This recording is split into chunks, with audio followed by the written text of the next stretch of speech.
whipping me. And he never used it in any of his productions, but he did get some photos. When those photos showed up on the web a few years later, I did feel a little... Yeah. And I remember I was... Well, what about it? What about it made you feel that way? Just the fact the position you were in? Or? No, if it's like just within the industry, yeah, it's okay. But now it was like out and about, and people Google me, and like there's a picture of me in my tidy whities getting whipped. It wasn't really the image that I wanted to portray of myself. It's not how I wanted to lead. And I remember another time I went over to Kendra's house, and she was there with her friend Shelley, who was also in the industry. And we all got naked and went skinny dipping and took photos. And at the time, it seemed like the most joyous, wholesomest, like greatest fun in the world. And I posted many of the photos.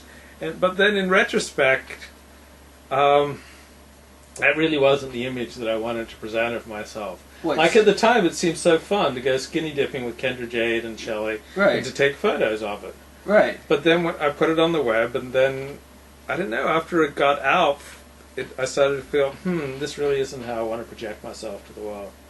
Well, but the thing is, I mean, all you're doing, it sounds, is you're swimming naked with two beautiful women. I mean, there's nothing wrong with that. Yeah, but in the Orthodox community, they're not really... Yeah, that's not their thing. Yeah, but Luke, you can't, like... I mean... You're never going to be the cookie-cutter Orthodox Jew. Like, anyone who expects that of you is just not going to get what they want, right? I mean, like, and especially that, like, you're not even doing anything wrong. And I mean, I don't think. I mean, maybe Judaically you are, I don't know. But, like... I remember another time, like, when I was on a shoot, I'd, like, kiss and hug women who were naked, and people would take photos, and I wouldn't really... see, like, here's this picture here. Okay, so... Oh, that's... See, so I met this nice girl, Nancy V, I think that's and I agreed to, like, pose for a photo. And so what I do is, in this photo, I cast my own honor aside to protect her. So she's topless, so I throw my hands in front of her chest to protect her honor. Right. Sacrificing my own for the greater good, but... you look at the photo and it looks like I've just got this big grin on my face because I'm copying a feel from Nancy V. Right. And that really isn't what was going on. It's totally because not. It's just an instant. And I'm just trying to protect her. I'm trying to save her dignity. It's a mitzvah. It's really very chivalrous, but it could look kind of sleazy if you didn't truly understand. Right. Or if you're looking at it with the intent of making a negative conclusion. No, but I think that's a wonderful picture. That Nancy V, she was a working actress? Or, yeah. She was in industry for many years, and she got part of her genitalia bitten off that day. Oh my God! This guy had gone down on her, and he got a little carried away, and he like bit it off, and like massive blood. And oh my God! Yeah, so you got to be careful when you do that. Did she ever recover? Yeah, she recovered to work again. It wasn't Lord. so bad, but that's scary. But I think that's a wonderful picture, and I accept your explanation of the context.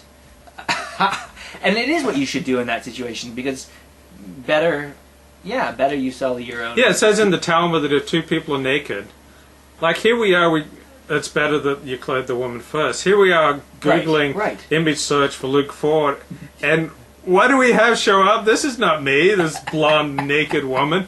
Why does that come up when we search for Luke Ford? But because if the image is associated with the name, it doesn't matter. Like oh, cool. Is that a what is that? Where? That one you're on right now? This? Yeah. That's me. Is it a mugshot? No, I'm at a premiere, movie premiere, and I'm just... No, it's not a mugshot. He thought I was arrested. Oh, well, I've got a mugshot out there. Were you arrested? Yeah, at the age of 18. Oh, that's right. Yeah. We don't talk about that. Oh, okay. No, I'm kidding. I'm just trying to make you look expunged. bad. I'm trying to make you look bad. Oh. I'm looking for the tidy-whitey shot where I'm getting... Oh, who's that? That's a beautiful woman right there. There? I think so. No, that's sure. Joanna Angel. She went to a yeshiva. Oh, Joanna Angel. We did something with her on Tuesday. Yeah. This is Brokeback Mountain moment with Ben. It was a moment of weakness. It wasn't my true self. having a real hard time finding the tidy-whitey shot, but it used to come up it very used to come up quickly. very quickly. When you would Google my name. So that's there's Helen Jupiter. Helen Jupiter. I mean, at the Juicy Party and a very drunk Joey Kurtzman. Yeah, that was great. That was the night. But first time I mean, Helen Jupiter, she gave the shirt off her back for Juicy. Helen was a very hard worker and is a very hard worker and a wonderful woman. See, there again, I'm just trying to. Right. Well, with right. Nancy V. You're allowing her to take her right arm and try to shield herself. Right, to shield herself. And you're making your own waste available to help her. And but tell me, is there anything? What is strictly from the letter of the law? What is an avera about? Posing with naked women? Well, no, with the adult.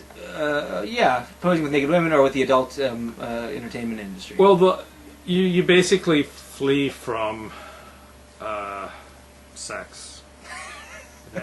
You flee from illicit sex and everything that goes with it. Man, this Australian actor Luke Ford, just like he's taking up too many of my Google results, and except for him, we would have gotten right now to my picture of my tidy whities getting whipped by Tina Tyler, but. How is it going for you since you're not back at that shul? Like, do you feel like you're being able to find find places in the community? I've got a shul that I go to, and it's cool that I don't live in fear anymore. So, you know, I mean, congratulations! I don't on have that, to man. worry That's about a big damn deal. Yeah, I don't have to worry about that. My rabbi's unhappy with something. So. I think that's. Do you really feel a lot better? Because I guess I do. So what other points? So I'll because we will have to finish off. I'll have to head to my my Christmas party. Christmas party? Well, yeah, but it's being thrown by two gay Christians. So so they're not Jews. That makes it okay. Nor heterosexual. Yeah.